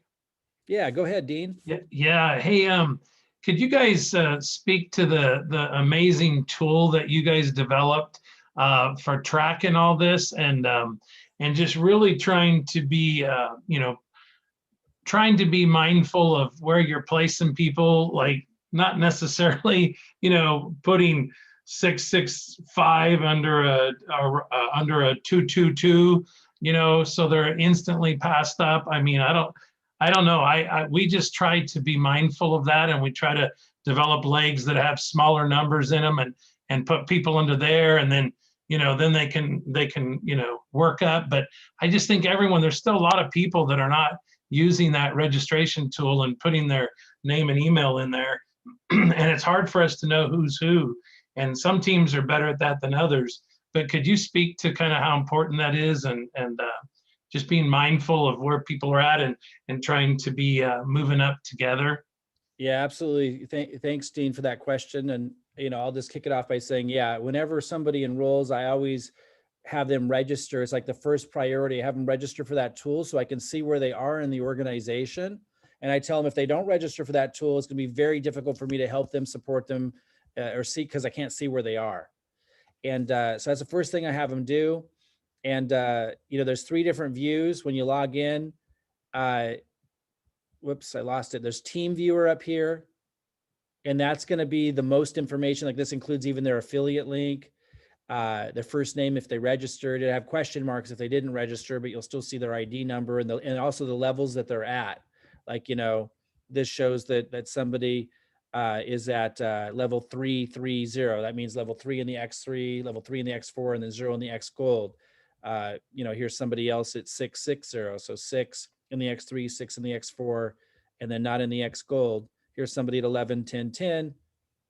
You know, so you can see where everybody's at 7, 7, 6. So 7 in the X3, 7 in the X4, 6 in the xGold. Yeah, I have everyone register here, and I always look here. Someone that I recently enrolled today was bringing somebody in, and she says, you know, where do you suggest I place them? I said, let's pull up the hierarchy tool, you know, and I was able to pull up the hierarchy tool, and then, you know, I can't remember her number off the top of my head, but I go like this. I go Command F, and I either enter their first name up here. I don't know if you can see this in the upper right-hand corner when I hit Command F on my laptop, and I can enter their first name, you know, and I can find them that way. And then I click on their ID number. So check this out. I click on their ID number that I'm looking at, and now I can just look at their organization. And, you know, and now I can kind of see where everyone's level is at. In fact, it was Joy that I was talking to this morning, and I saw that she had 2 people here who haven't registered yet. So, you know, we'll want to get them registered right away. They just came in. And then Dustin over here, and she's bringing somebody else in on her front level. You know, she's actually going to start, I think, with 4 legs because she is very capable at producing. And so, you know, we were able to discuss where that person should fall. Now, as far as like strategizing, so using this tool is immensely important, guys. Have everyone register right away so you can see where they are, teach them to come back here and see how their organization is structuring. And as far as strategy goes, I might have Jason come in and Jeremy and offer some additional input. I'll just kick that off by saying, you know, I do what serves the team and me most, because if you're not eating and you're doing a lot of the work, like you're going to lose interest. You got to be producing for yourself too, but I do what serves everybody. And so, for example, what that means is like, if there's Dustin over here and someone's bringing somebody in at 444, you know, it might say, oh, that's perfect to put under Dustin because he's at 444. Now, I would make sure that Dustin has already agreed, if we're handing sales to him, he's going to take that ETH and use it to upgrade. If I don't have that commitment from them beforehand, very clearly, I won't do that. And I think that it's something people aren't doing clearly enough. And that's extremely important to make sure that you have their commitment, that if you're going to do something, you know, give something away so valuable that they're going to contribute to the growth of the team. And if they don't see value in that, then there would be no reason to give them a sale. They can get all the sales on their own. You know, so have that conversation first. But I basically just try to, you know, match people up to help people upgrade. And I do that for people that have committed to, when we help them do that, they're going to upgrade. So if Joy had someone to put in, or Bob had someone to put in who was 444, I'd look at this and go, well, what about putting him under Dustin? And if Dustin had agreed, he's going to take the ETH that's basically given to him and upgrade with it. He's going to be able to go to, like, I don't know how that would roll out to, but he'd probably be able to go to 5. He might be able to go to 5.5. I don't know. But, you know, that's what I'm trying to do, is match people up that are at a similar level with people that have committed to upgrading with it. And then that helps Joy upgrade, that helps Bob upgrade. Now we're helping everybody get to the higher levels where they can make a lot more Ethereum as their organizations are growing. Is there anything you want to add to that, Jason and Jeremy? Yeah, one thing I'll add real quick is the only thing that can really change that is if they know each other, right? I mean, if somebody comes in and they're like, okay, this is a couple of people that have worked together before, you know, you really want them together, then you might find a way to make sure that they go into the same leg together. But if it's somebody who's, you know, completely new, then yeah, you have more choices, right? You can figure out where's the best place for that roll up to happen. And then, yeah, as far as placing somebody who's a higher level under somebody who's a lower level, you know, we try not to do that. There are cases where, you know, they know each other. You know, for example, I had somebody who, you know, they started their wife and them, and they wanted to be on the lower position and just let some of the profits roll up to their wife. You know, so they had their higher position below a lower position, which is okay, because from a profit standpoint, all the positions that the wife was not in rolled up to the person above. So it's, you know, it's not necessarily a bad thing to get passed up. You can always catch it on the cycling later. Let me give another example here. Let's say Bob right here, or Joy right here, or this person right here, which I believe is Kim. Let's say they brought somebody in, they referred somebody who's at 2 in the X3 and 2 in the X4. Well, we see someone who's at 2 in the X3 and 2 in the X4 here. So we would first consider, unless there's some weird situation that, you know, is unusual, we would probably be putting that person here. But only if Kim had agreed first that she's going to take any ETH given to her and upgrade to the next level. And in this case, you know, and I also have them agree, even if that means that you have to come up with an extra 0.025 ETH to do it, because that's usually how it works out. And if they've committed to do that, then we'd put that person there at 2.2. That would allow her to go to 3. That would allow her to go to 3 in the X3. She'd have to pay for 0.025 extra ETH plus gas. She would go to 3. That would put some ETH in this person's wallet. And we'd say, go ahead and have that ready to upgrade when you can, collect that. And then also Joy would get a little bit, and she'd save that, you know, for being able to upgrade. Because again, you don't want to give sales to anybody who isn't agreeing to race towards position 10. If they're pocketing it and you're doing a lot of the work, that's silly. Like that's a recipe for disaster. So don't be giving sales away to people that aren't agreeing to not just upgrade, but even sometimes take a little bit, like 0.0, like when they're close, that they should see the value of that. Otherwise, they're not understanding the integral part of the system if they're not racing towards the higher levels. In which case, it's fine to work with them, but let them get their own sales. And that's the other reason why I brought up that scenario is if you're bringing in somebody who is not planning on building a team and committing to what Mike's talking about, rolling up, et cetera, like in this case, you know, a spouse account, you're taking responsibility for building that position and not letting it just be a position that can, you know, collect ETH, you know, from the system. Like you know, we talk about going 4 deep in a leg with active people. You know, if one of the people that you put into that leg, you know, is just an investor type mentality, they never plan on, you know, recruiting anybody and generating sales, and you know that, then you're taking on the responsibility of helping grow that particular position on the team is the way I look at it. And unless you're a big producer, it's not a smart idea. It's just more work for you, more cost for you. And what ends up ultimately happening is it's a drain on the whole team. It's just taking from the team because most people aren't big producers. And so now you've got more of a liability than an asset in there. And it's just not a good recipe. So unless you're able to bring a lot of people in, you should stick with one position for now until you're in an empowered place and you have that process down. Then you can bring in more positions. Hey, Mike. Yeah, go ahead, Dean. Yeah, so also something that we as leaders, and we teach our people to do this, that I mean, as soon as a new person is added to the bottom of that icicle, that's generating commissions usually for the 2 people above most of the time, certainly the person directly above. But anyways, that means they can upgrade right away. And then that kind of creates a chain reaction. And it's quite exciting if people are really paying attention and, you know, doing this in a quick manner, not waiting for days or weeks to do it. Yeah, absolutely, Dean. I'm so glad you brought that up. I mean, people who aren't producers, you know, they really don't have a game face and they don't understand the energy of a winning team. And that's why they're not producing very well. And that's okay if that's their culture and they're committed to staying that way. I mean, I don't want to force anyone to have to change, but you definitely need to understand enough if you're going to participate in success, which is what we're aiming to do here, is help people succeed, right? At this, you definitely need to understand enough to realize what fuels and excites a producer, which is, you know, the Michael Jordans, the Elon Musks. They've got their game face on, they're producing, they're working hard. And if their work and effort is helping get a sale down there, you better at least help create and pass on the enthusiasm by upgrading immediately with that ETH, or throwing a little bit, like if it's 0.025 that you're short, throwing it in and upgrading. Otherwise, let them know, like, that you're not to give you any sales, because it's just not fair to the producers. It's not only not fair, it just devastates the team. You've got to move quick.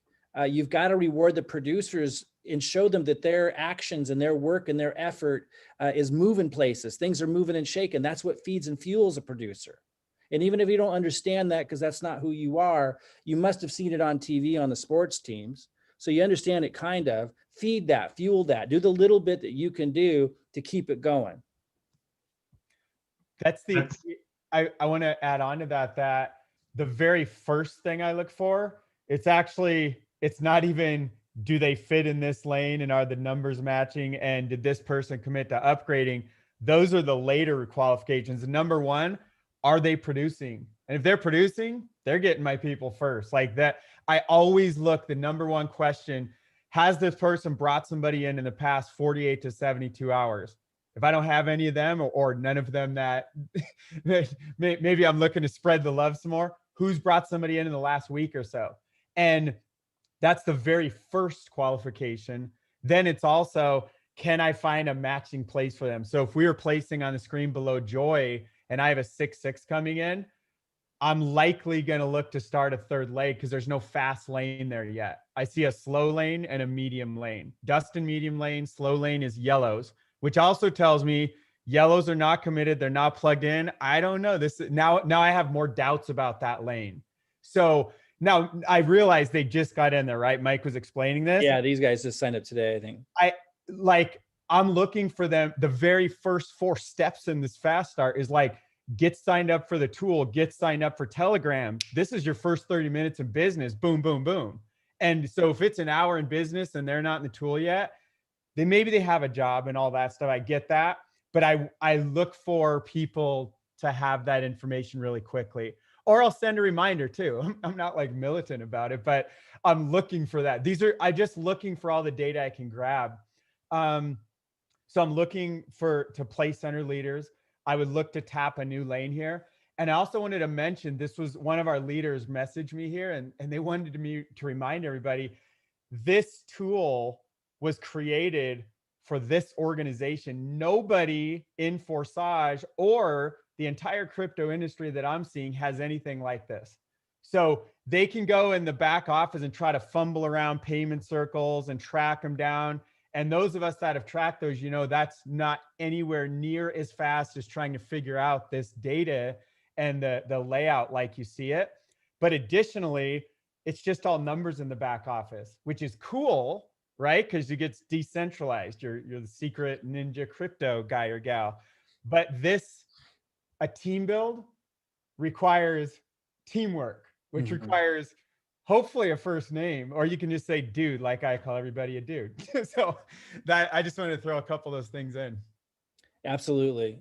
And Dean, I'm glad you brought that up. You gotta, guys, if you're not the big producer or whatever, understand your producer's working hard and they're an A team player and A team players, they need to see movement and growth. And when they work really hard to create something and then you sit on the ETH for even a day, it's like that kills the motivation of a producer. So don't do that to them. That's like the worst thing that you can do.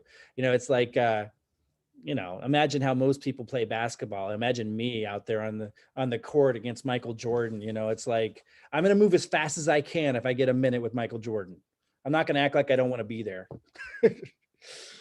Hey, Mike, could you also just real quick speak to if someone wants to upgrade, check in with the person above them, and if they're going to pass them, maybe just give them some notice, give them a chance to go upgrade. Yeah, I mean, I'll let others, Jeremy and Jason, also interject on this, but I just basically let people know if you're going to upgrade, communicate, with your team leader, communicate with the person directly upline to you. But you don't hold up the line a long time, guys. Again, nothing kills the growth of an organization faster than people waiting days or weeks to upgrade. There might be exceptions. I've talked about this before where if somebody's like invested a lot into you and they've really given a lot, and you might give them more time to get their funds together to upgrade if you're upgrading. But if that hasn't been happening, if somebody hasn't contributed a lot to you, I mean, you really shouldn't give more than a couple hours notice, in my opinion. Now, if your team wants to do something different, Dean, if you want to do something different, then you would communicate that to your team, but that's how I do it. No, I appreciate that. And, Hey guys, can I ask a question? Yeah, who's this? Michael. Hey, Michael. Oh, hey, Michael, go ahead. You got the trifecta here, guys. Really appreciate what you guys are doing, always. But just wanted to just pose a question. So, and this kind of goes to Jeremy too, because he's heard me for about 3 weeks now, probably 4 weeks, saying that I have about a handful to 8 people that are interested, which was true. And through these like, weeks, they've watched the videos. I've been back and forth with them. And to be totally honest, what I'm getting back from most of them is, oh, I don't really want to bring people in. I don't want to do the team thing. I just, it sounds really interesting. I could basically get them to sign up, but they're not in the mentality of producing. So I wanted to just pose this to you guys and say, okay, I could sign them up, but I've literally kind of hesitated. I've literally just let them marinate. I'm gonna let, it really is nuanced, right? Like sometimes I hear a winner in somebody who's trying really hard not to be one. And, and I can help bring that out. But I'll let Jeremy answer this because, and I don't know if Carl's here, but I remember him saying Carl wasn't going to bring anybody in. And then Carl ended up bringing a lot of people because he got excited from the activity that we started to build under Carl. So I'll let Jeremy respond to that kind of a scenario and see what he says. Yeah. So, I mean, when I mentioned be careful about bringing in family members that you're, or people that are like investor types, like they don't plan on recruiting, you're kind of taking responsibility for that. I have done that in a couple of cases, and this is, a couple of family members in this case, but I would do it for others as well. If I got a feeling that you say they have a large audience in some other format, maybe they've been doing some Forex trading, or maybe they have a good circle of people that they know that if they made some money, it could excite them. And then that could attract some other leaders or other people who, are capable of doing something. I have had people on the team where, I took on that kind of responsibility that I was going to definitely put 2 people under them. They would get their original amount back. They'd start seeing those, dings on Telegram, right? They start getting excited about it. And I have had people that outright told me, I'm never going to build a business. I'm never going to be a recruiter. I just happened to know in my case, I had a couple of people I was about to place. I said, look, if you want to grab a spot on the team, I can put these couple of people, under you, and then we'll see what happens. Knowing full well that when they saw some income, they would start sharing it. So one of the people, as an example, said, I will absolutely never be a recruiter. I'm never going to share this. He ended up sponsoring 8 people so far. Okay. So it does happen, but I did take a little bit of responsibility for, if he wasn't going to be a producer, then I would have to, help make that leg not be a dead spot, so to speak. So that's my answer to it. I took responsibility for it, and it paid off in a number of cases. Some of the cases it hasn't. That's a spot that now, because I am a producer and I'm able to fill in that dead spot, I took on that responsibility. But it is absolutely possible for somebody who doesn't think that they're going to be good at recruiting. We talk about the products that Mike's putting together for these different levels. It's all training on how to be a marketer, right? It's all training on how to do attraction marketing and bring people into your business. They're going to get those products if they, come in at those, first 6 levels or whatever. They could become a producer. So it's not just about, in my opinion, it's not just about, are they capable of being a producer now? There is a little bit more nuance. There is, do they have a big circle? Do they have a following in some other format? Could they be, because they want to be, like they really want to learn how to be a marketer, they're just not yet. You can take a chance on them and help them, and it can pay off. It is nuanced. And, that's where, when I start talking about Michael Jordan, You know, I think it confuses, understandably confuses maybe some of you, rightfully so, because not everybody's a Michael Jordan. I'm not only bringing on Michael Jordans.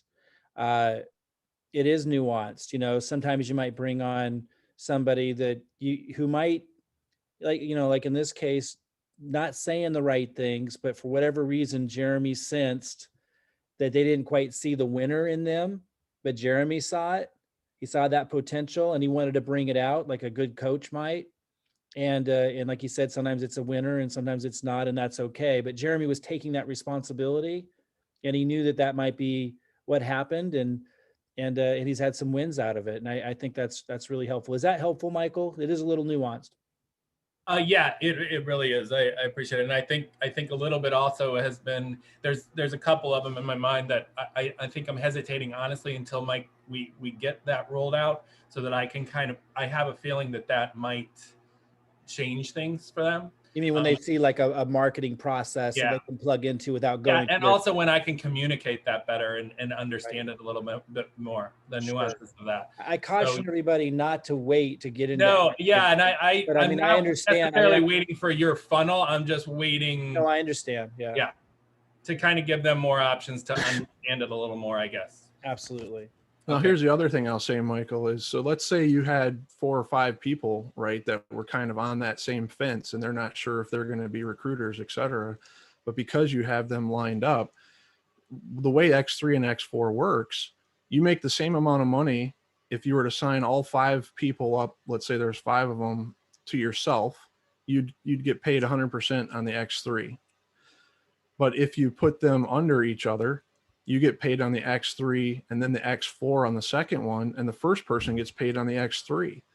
Now, when you put the third person in, those 2 people both get an X3 and an X4 payment. Well, that first person's been made whole, so to speak, right? So assuming they're all coming in at the same level, that first person has now literally got everything they've spent on the smart contracts back. They're whole at that point. Now, when you put the fourth person in, the second person is whole and the first person has enough money to level up. So that excitement of having multiple people that are in that position all signing up at the same time can cause them to become recruiters, so to speak, because they're going to share that. It happens where they get some dings and they're like, oh my gosh, I already made all of that I put into it back. They're naturally going to share that. And that's what kind of gets them to be recruited. My own little mini launch thing. Exactly. Yeah, exactly. Yeah. Okay. That's so great. in that, when you think about that, let's say, there's 4 or 5 people that you now put in deep, you've now made an entire icicle spike, and all you'd have to do, all you're really taking responsibility for, because think about it, the first person, you've already met any sort of an obligation that anybody could ever even imagine, because you've made them whole already by putting 2 under them, right? Yeah. You can just focus on that taking responsibility, like I was saying, for the person that might not be a recruiter. Your responsibility now is only to the person at the bottom of that chain that you started. Right. At the point where you add 1 person, you've now made any thoughts or commitments or whatever you imagined, perceived commitments that they might have of, are you going to help me build? You've already done it. Yeah, and I think you just touched on the fact of what has really made me hesitate is that I don't, I haven't wanted to push them to get in yet because I don't want to create a dead spot on the team. So with the scenario you just talked about, that really helped me through that a little bit. Yeah, it's not possible to be a dead spot if they're getting enough money to roll up immediately, and then they're getting excited and sharing it with others. And now all you do is add 1 more person to the bottom of that who is a builder, and they're all excited, right? Michael, so that's just where it's sure a chance, though, right? You're taking a chance that's what you can do. Just make sure that you have them commit beforehand, that if you're going to produce the sale for them, that they'll take that ETH to upgrade to the next level until their organization's in momentum, and then they can start to take some of that ETH. Yeah, I think the biggest thing is making them really understand it's the team build and not the investment. Absolutely. Mindset. Yeah. Right. Cool. Thank you, guys. Got a question? Yeah, go ahead, Kim. If I have a builder, a dud, and then a builder under the dud, like all 3 in a row, and the builder underneath can upgrade. And my question is, should I get a hold of the dud, knowing full well that they've made enough money to upgrade and haven't? Should I get a hold of that person and tell them to upgrade so that the producer above can make money from them? Or do I get the producer below the dud to bypass them so they don't get any more money? Yeah, I would contact the dud, and I'll call him that because you did. That's hilarious. I would contact the dud, and I would say, we're working here, and you got some ETH, and if you want to, the small contribution you can make is upgrading, so we can keep the energy going here and help the other producers, so this thing is rocking and rolling. Now, if they don't do that after you've done that, then you would go ahead and pass them, have the person underneath them pass them by and help build them, and don't contact that person anymore, and do everything you can to just pass them by. You're muted. Go ahead, Kim. You're muted somehow. Still unmuted. Go ahead. Okay, I did ask her once a bit ago, and she's kind of busy doing other stuff. But I have a producer under her that could upgrade, and I just thought I don't really want to. Yeah. You wouldn't go out of your way to have her pocket more ETH from your Right. guys' Okay. effort. No. Yeah, it sounds like it's appropriate to pass by. All right. Thank you. And Sally asks a follow-up on that. When you upgrade and check with your sponsor, should we check with the person above them to let them know we were upgrading as well? You basically should try to contact anybody who's going to be hit by the payment. And whether that's unless they're infamous for not contributing. Totally. And for like just being annoying all around. Like people that aren't contributing to the team. And I don't just mean, maybe they're not signing people up and stuff, but like some people are just like extra slow and extra uninterested. And, it's just, if they're not contributing to a positive, like forward motion energy, I wouldn't go out of my way to make them more ETH. Because when you do that, it takes your time, your energy, and you're just like expanding more of those kinds of people in your organization.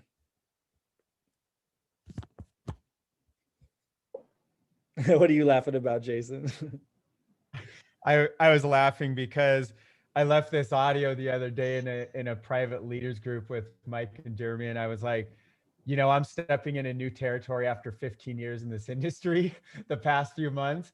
And the new territory is I will not carry those people anymore because I've carried thousands of them on my back. And you can see I have these lower back problems. And granted, I've got really damn strong over the years doing that. But like Jim Rohn always said, you can carry one. If you're pretty strong, you can probably even carry two. Maybe even the strongest person in the world could carry three, but you can't carry any more than that. Right. And by the way, about 1,000 people on our team for like the first 30 days, we tried that carrying the masses thing.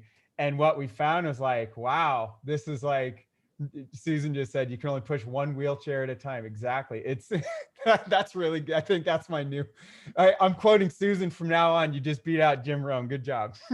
So part of that is, build more legs, guys. I can't stress it enough. Like that forces this, like that growth, that paradigm shift that Jason went through was directly correlated to when he started building more legs.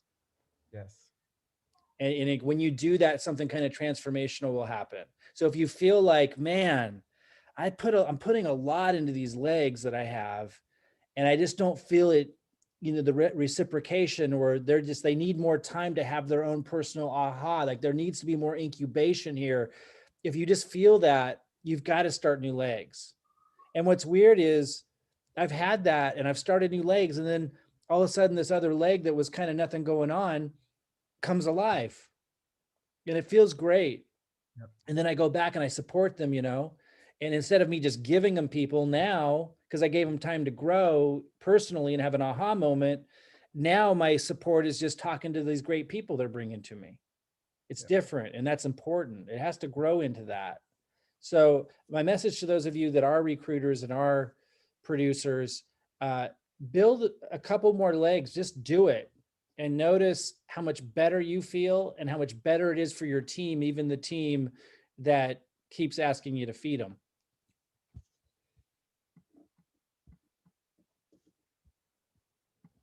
Any other questions, guys? Compensation plan? Guys, listen, all my questions were sort of answered there, and thank yous, by the way, that you are making things a bit more clear. I'm quite new to this. I'm a network marketer, but I mean, I'm new to what yous are doing. And my upline Deary, she's fair play to her. She's been brilliant. Yeah, you've answered all my questions. But see, what I've been trying to explain to people is opening up a leg under yourself is always a good move, is it not?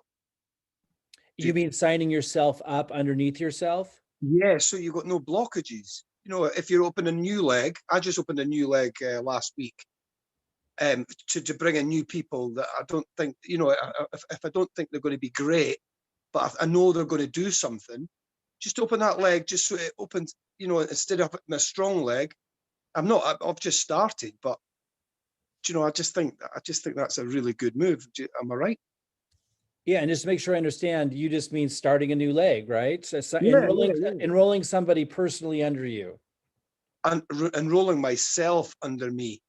Okay, so that can be good if you're a producer, right? If you're not a strong producer, then of course people end up spending a lot of money, and then they have this imagination that something's going to come of it. As long as you're a producer, that works.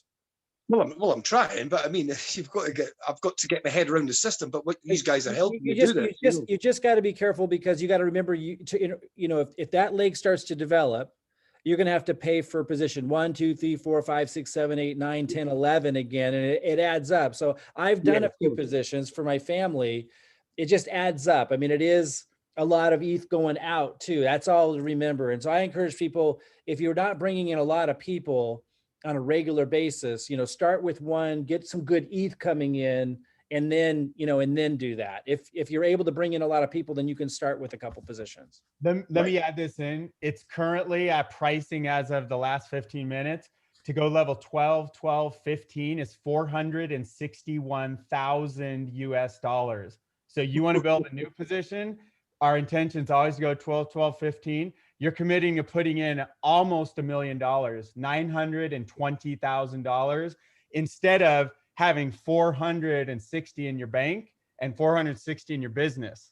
It's kind of like the person who tries to open 2 or 3 or 5 McDonald's instead of getting one to huge profits first.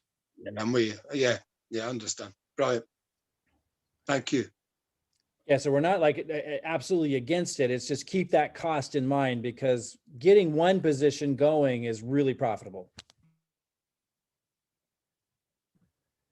Mike? Yeah, go ahead, Dean. Just real quick, do we have a time frame on some of your tools that are going to be coming out to us? Not really. I try to give you guys a play-by-play on where I'm, what I'm doing with it. If I could, I'll say that any day now, I plan to launch the prototype, which Robin and I will use first, so we can show you a working model in action. But we want to go through that period first, because we need to work out any glitches or kinks, right? And we need to just experience prospects coming through and rolling them. So look for that any moment, but it's like, it always takes longer than I think. Like, for example, yesterday or 2 days ago, I started recording a video, and I thought I would be done in 2 hours. I thought, you know what, I'm just going to do really rough draft, and we're just going to throw this thing together, and then I'll come back through and we can improve it from there. Because I've been doing this so long, that should be good enough. But whenever I get into digging in, it took an extra day, and each little video and everything, it just takes a lot of creative time. It's very hard, because it's a creative process you can nail a timeline on it, but then I wouldn't be able to do anything else. So with all that said, I'm trying to get a prototype launched within the next week or two, maybe 10 days. It feels realistic, but there are these creative processes that I can't force. And, I'm sitting there working on the video. It's like, yeah, a lot of people do throw out bad content, right? I'm not going to throw anything bad. You know what I mean? I'm going to work on it till it's good. And I never exactly know if that's a day, 2 days, 3 days for each little piece. Sometimes things just fly. I sit down and I get a bunch. It's just weird. I can just do 5 videos. I don't have to think, you know what I mean? And other times you just get stuck and you're going, oh, wait, I forgot. I can't say this because, and I forgot I need to say, and it starts to get clunky. And, you know, it takes a few days to work out something you thought you'd do in an hour because you missed something in that creative process. So I think 10 days is realistic for prototype. And then if we didn't run into any glitches or anything we need to correct, you know, we'd probably be 2 weeks off from there for being able to get this in your guys' hands. But again, keep in mind, there's a creative process here and I can't force it. So hopefully that's helpful. Yeah, absolutely. We appreciate so much. I know it's going to be worth the wait. You guys are amazing. Did I hear you say that there was going to be kind of a requirement of a minimum number of boards or that people have as far as upgrading? Or I heard you say 6 and 6 or something. Is that right? You know, as for the funnels, no. Oh. You know, and again, I try not to give too many details yet because sometimes there's something I just can't see about all of this until it's all ready. And I go, oh, you know, it all becomes clear on the details. You know what I mean? Like, I think, you know, everybody will be able to use these funnels. I can't see right now any reason why that wouldn't be the case. Okay, great. Thank you, guys. Mike, you're just giving us time to get better at what we're doing anyway. Well, that's just it. I have tried to, thanks for bringing that up Tony, because I have really tried to get the point across that a funnel by itself isn't that powerful. A funnel with the things I've been teaching recently is very powerful, and they're very simple things, right? It's like, if you've got leads coming through your funnel and they check out your Facebook page and you know, you're just not posting anything that appeals to this audience that would be interested in this, you're going to lose them. And so that's why I keep saying, get ready, you know, by putting the right content out and the things that I've been teaching, so that when the prospects are coming through that funnel and the good ones are checking you out, like they see that you mean business.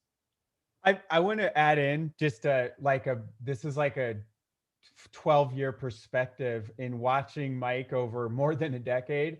And I know a lot of marketers, a lot of guys that have made multiple eight figures, a lot of guys that have consulted literally the biggest names, Oprah, you name it. I know a guy that did MTV's original website. And I share all this because I have never, ever seen Mike Klingler not, when he's excited and when his creative energy is allowed to complete and flourish and not also be rushed. And I know I see him at a point where he knows not to rush it, and he's cool. And he's explaining that he's always been transparent about this stuff. And I just want to say, watching that whole creative process, but then I wanted to add, because I know a lot of you, some of you are like, Mike's newer to you, and maybe you're newer to internet marketing and things. There's a lot of like funnel builders and people out there. They can go create something that I'm not going to go just suddenly start pouring time and money into, because there's a lot of testing and a lot of experience and wisdom behind creating successful marketing campaigns.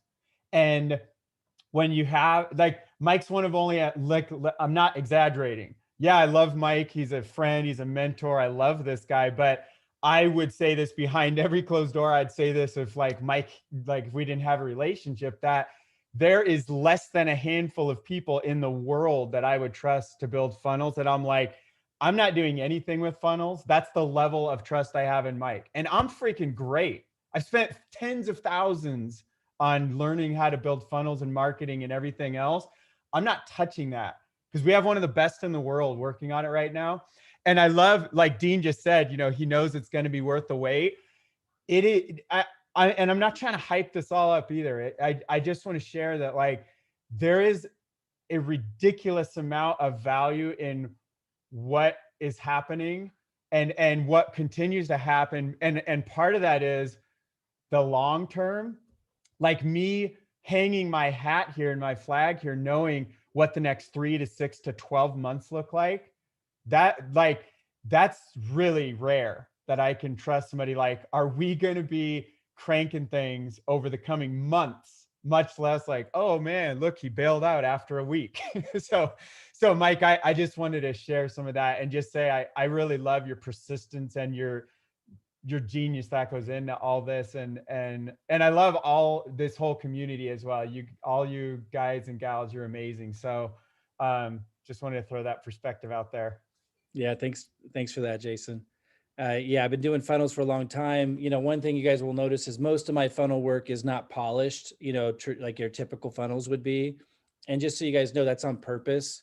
I've always done really well with like what some might call transparency, authenticity. And the more you polish stuff up, like I found the further that I get away from like the core message being what drives the funnel. And the more pure that core message, the more effective I found it is. And you also tend to attract people that stay longer when you don't, I mean, the polish often is hype. It's a mirage. And when you attract people that are attracted to mirages, they don't tend to stick around.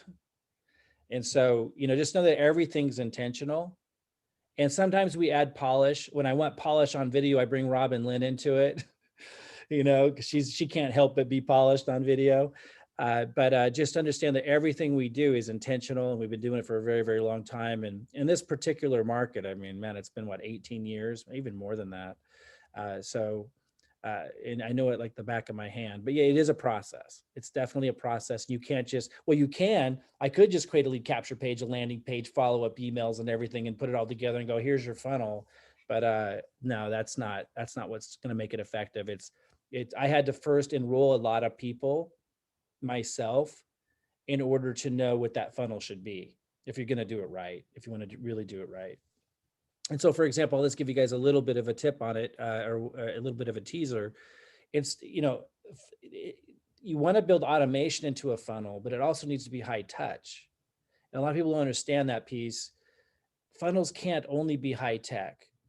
Now, if I were to build I might be going too far here, but I'll, you know, too much information. But if I were to build an affiliate program that just served me really well, maybe I trained people, but it didn't really like help people empower them financially. It just taught them a skill, you know, then I could automate the whole thing because it would be all about the information I'm sharing with them.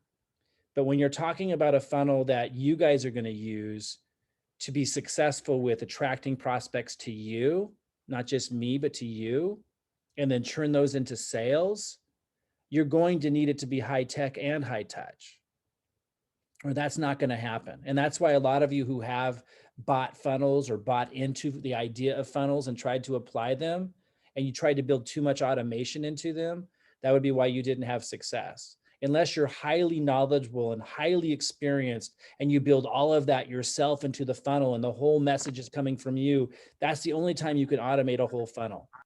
But if you're going to use a funnel that I create for you or that anyone creates for you and be successful with it, it has to be high tech and high touch.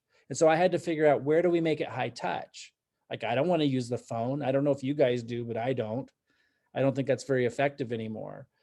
So where were we going to have that high touch? I had to like practice a bunch of ways of enrolling people to figure out what's the best way today to create a connection. So when people are reaching out to you, they've already seen all these presentations, they're already pre-sold, they're already knowledgeable and everything, and they're reaching out to you kind of ready to go.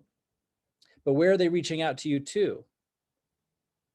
Are they reaching out to, are you calling you? I don't think you're going to be most of you won't be very effective if they're calling you. So where's it going to be? And so it's going to be in Facebook.